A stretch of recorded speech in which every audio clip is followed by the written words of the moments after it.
ಇದೇ ವಿಚಾರಕ್ಕೆ ಸಂಬಂಧಪಟ್ಟಂತೆ ಸೋನುಗೌಡ ವಿರುದ್ಧ ಬಾಲಕಿಯ ಚಿಕ್ಕಪ್ಪ ಹಾಗೂ ತಾತ ಆಕ್ರೋಶ ವ್ಯಕ್ತಪಡಿಸುವುದನ್ನು ಮುಂದುವರಿಸಿದ್ದಾರೆ.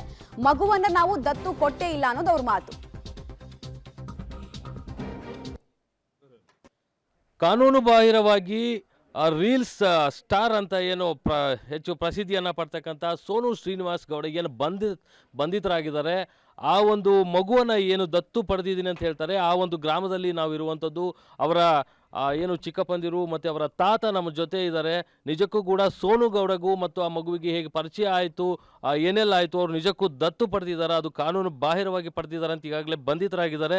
ಅದರ ಬಗ್ಗೆ ಹೆಚ್ಚಿನ ಮಾಹಿತಿಯನ್ನು ಅವರ ಒಂದು ಬಂಧುಗಳಿಂದ ತಿಳಿದುಕೊಳ್ಳೋಣ. ಸರ್, ನಿಮ್ಮ ಹೆಸರು? ನಮ್ಮ ಹೆಸರು ಬಸಪ್ಪ ಸರ್.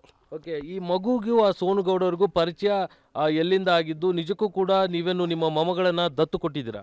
2000 ನನ್ನ ಮಗ ದುಡಿಯೋಕೆ ಹೋದ್ರಿ. ಅಲ್ಲಿಗೆ ದುಡಿಯೋಕೆ ಹೋಗೋದಲ್ಲ, ಅಲ್ಲಿ ನಾಯಿಗೆ ಬಿಸ್ಕೊಟ್ಟು ಪಸ್ ಕೊಡ್ತಾರಲ್ಲ ಅಂತ ಸೋನ ತಂತ ಹುಡುಗನ ಮತ್ತೆ ಜೀವ ಮಾಡ್ಕೊಂಡು ಕೇಳಿಸಿ ಆ ಹುಡುಗಿ ಇಟ್ಕೊಡೋದ್ರಿ.